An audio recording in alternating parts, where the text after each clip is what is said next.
sa tuwing October hanggang March, merong expected visitors yung mga taga-Balanga. Yung mga giniginaw sa bansa nila. Ay, correct. Lumilipad sa mas warmer place. Ayan, ang feathered tourists o migratory birds. Mula pa sa Russia, Taiwan at China. Tama, yung mga malamig talagang lugar. Sobrang lamig naman kasi doon. At para pa-feel sa kanilang welcome sila sa Balanga. May ganun pa. Usually hindi lang Bataan, Pampanga meron din. May pa-party sa kanila to. May pa-party. Pinagdiriwang ng mga taga-roon ng 9th Ibundayo Festival. Anong activities Balanga, dyan? Bataan. Good morning! Good morning, good morning. Yan, bird watching tips din, love, please. Pwede pa kayo yung mga birds na yan. Halika. Kakain na tayo nito. Good morning!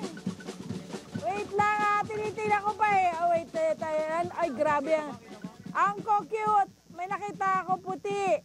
Mga mahabang paa. Ayun, oh. Ayan! Good morning, guys! Ako, eto na, pasensya ka na. Medyo nakakatuwa palang mag-bird watching dito. Pero pag hindi ka pala sanay ng binoculars, nakakahilo pala siya. Kasi kung kailangan, bago pumunta rito, practice mo na. Pero ito na nga mga kapuso, mga dayo, gaya na nasabi ni Lynn, ang ating i-welcome dito po sa Balanga, Bataan mga kapuso. Pero hindi po mga turista, kundi mga feathered friends natin mga kapuso. Mga feathered friends at mga migratory birds mga kapuso. Gaya na nasabi ni Lynn, nanggagaling sa Taiwan, sa China, sa Russia at iba't ibang bansa mga kapuso. Ito nga, nandito nag-aabang ang ating mga bird enthusiasts. Iba't ibang edad ang mga nandito mga kapuso ha, kasi talagang nag-e-enjoy silang makakita ng iba't ibang ibong mga kapuso na dumadayo at yan din po ay parte ng kanilang ika-9 na taon na pagdiriwang ng kanilang Ibong Dayo ang Galing Festival mga kapuso. At para makilala pa natin ng husto, ang mga ibon na dumadayo rito, eto na, sumasabay na sa akin si Sir Alan Balbuena, ang tourism officer po dito sa Balanga City, Bataan. Good morning, sir. Good morning po, Miss Lab. Sir Alan, welcome okay.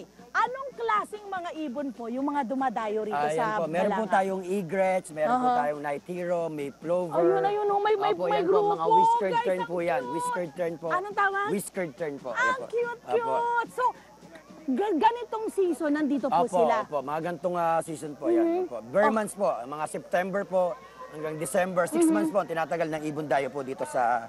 Bakit ho dito mismo sa Balanga? Kasi po, meron po tayong coastal area na naglo-low tide, Kumakate. So meron po tayong mangrove area po, 7 hectares po. Sabi niyo, sir, mas maganda raw pag umaga kasi daw mababa yung tubig, mababa po, low tide. So may mga nakakain daw silang food? Feeding ground po nila yan, basket of foods po. Pag low tide po or kate, yan po nagsisilbi nilang feeding ground. Yan po sila tumutuka po. Maraming salamat, sir. Salamat din po. Dami ko natutunan. Okay, eto naman! Ang ating mga kababayan dito po sa Balanga, Bataan. Kumusta ang panonood nyo ng mga Ibong Dayo rito? Ayos naman po at masaya. Oo. Masaya ang mga taga-Bataan. Yes! Yun naman mga kapuso at makikita ho natin na talaga namang nag-e-enjoy sila rito, diba? Pero hindi lang po yan mga kapuso. Siyempre pag may festival, hindi pwedeng mawala ang mga pagkain po nila rito. At isa po sa kanila yung pinagmamalaki ay nandito, makikiraan lang. Beautiful girl, ayan. Eto na, good morning po sa inyo. Hi, good morning po. So, anong pangalan niyo, sir? Robert Malang. Robert Malang. Good morning, Sir Robert. Sir Robert, ano po itong ihahain niyo sa amin? Ituturo sa amin ngayong umaga. Ngayon po, ituturo po namin ay ang pagluto po ng binukaw. Binukaw sa buho. Yes po. Okay, ano po yung mga laman nun? Igigisa po natin ang kamatis, sile, at ang manok. At syempre po, ang binukaw po, na kung saan siya po ang nagpapaasim po sa... Guys, patingin nga sir ng binukaw. Patingin nga po sir ng dahon ng binukaw. Ang ganda pala. Yan po. So ano, ito ay fruit-bearing trees ba yan? Yes. Or Yes po. herb tree? Ano ba tawag niya dapat? Yes po. Fruit-bearing trees po siya na kung saan. Kaya po siya dahil po sa bundok, seasonal po ang mga sampalok. Ayun. So maasim? Opo. Maasim siya. So manok ang ginagamit niyo? Yes po.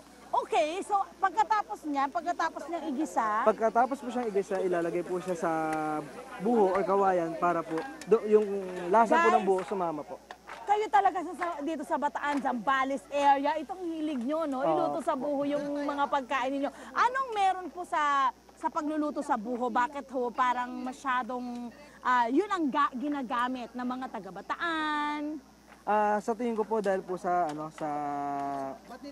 sa lasa po ng buho. Yun, guys, nakakadagdag din daw po yun sa lasa. Opo. And of course, marami kayong mga kawayan na kagaya niyan Opo, dito. tama po ito. Ayan, mga kapuso, kaya po yan ang ginagamit na. Okay, pagkatapos po niyan, anong gagawin dyan sa pag nilalagay na sa buho? After ilagay sa buho, Pag nailagay na po siya sa buho, ilalagay, isasal lang po siya sa kawali, ang buho po mismo. yung buho mismo ilalagay sa kawali? Opo, yes po.